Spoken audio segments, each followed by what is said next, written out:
Nilipat na po natin siya dito sa kulungan dati ni Maslog. What's up mga kadispi, magandang araw po sa ating lahat. At kung nakikita niyo po sa ating intro nating video, ito po yung kulungan natin Maslog. Plano nating i-DIY na ayusin, lalo na ito. Dahil dito po natin ilalagay yung panibago nating baboy na si Pamni na gagawin namin inahing baboy. At unti-unti ayusin ni Kaditsby. Para hindi tayo gumasos, tayo na lang po ang gagawa po ng Kaditsby. Ayan po, medyo may kasiraan na po kasi. Kailangan po kasi maayos ito. Ito. Ayusin ito. Dito. Dito lalagay tayo ng parang pwede rin muna. Ayusin natin dyan. Wala isip at Pamni dito. Kasi lumaki na si Pamni dahil 2 buwan na siya mahigit. Kailangan na natin siya mailipat dito. Urgent po, kaya gagawin ko po ito ng araw na ito. Kaya na ba, panoorin niyo na po ang ginagawa ni Kaditsby ng araw na ito.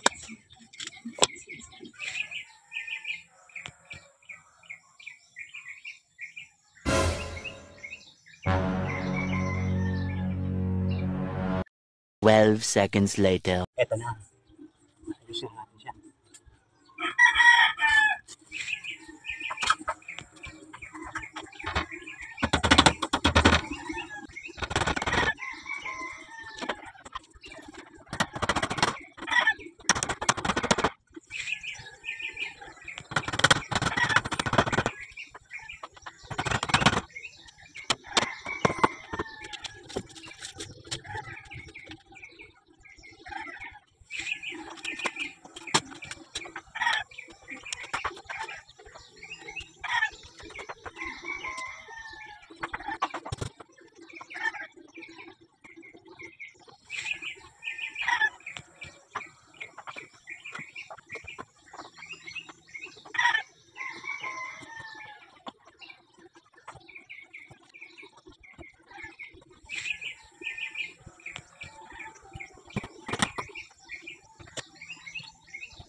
Salamat po sa panonood.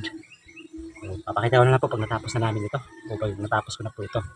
Ang dati namin kulungan ni Maslog. Ngayon, ito yung paglalagyan ko ng aking gagawing inahing baboy. Pero in the future, mag-i-extend tayo dyan. Pagka meron na po tayong natapos na natin mga Kaditsby at napagod tayo mga Kaditsby, no? Kanina ng umaga pa natin ginagawa yung pag-renovate ng kulungan ni Maslog dahil lalagyan natin ng baboy na gagawing inahin na si Pamni. Ito, silipin nyo na po mga Kaditsby, oh. Wala. So natapos na. Ito yung renovate natin.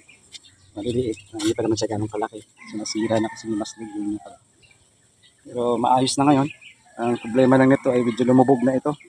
Ito po yung kulungan ko na nag-iisa dito dahil bakit po gustong dito ilagay yung ating baboy para Maslog, awa ng Diyos, nakaiwas talaga yun sa sakit dahil napakalayo naman ito.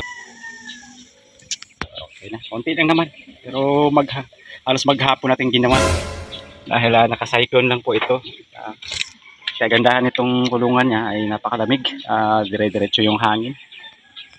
Yung semento niya nag-crack na. Ayan o. Oo, kalakasan ng mga lindol dito araw-araw. Ito, nirenovate na natin konti. Lagyan natin ng cyclone kasi sinira na ng maslog. Ang laki na kasi ng maslog, hindi siya magkasya dito. Ngayon, inahing baboy naman yung alagaan natin. Hindi muna tayo magbabarako. Ginispos na natin si maslog, nabigenta na po natin. Nung nakaraang ilang linggo na ba? 2 linggo na. So, sira-sira na rin ito. Ayan. Tumubo ng mga kung anong halaman sa taas. 15 minutes later.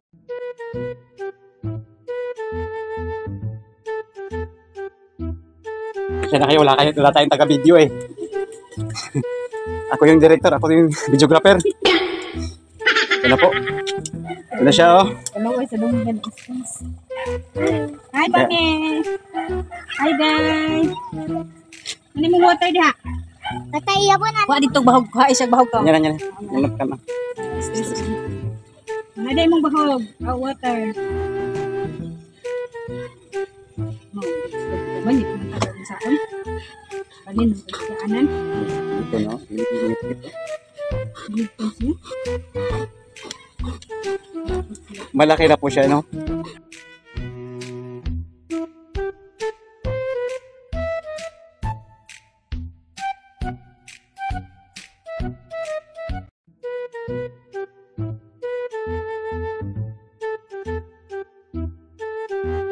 So, sa tansya ko nito, ang timbang niya nasa mga almost 36 up 40 na siya. until 40.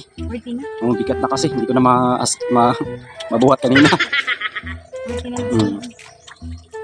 Lakas kumain. Next time, pag nag-live tayo, dito na.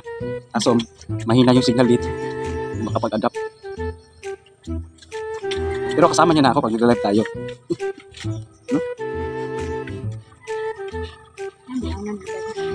Karoon ko ba?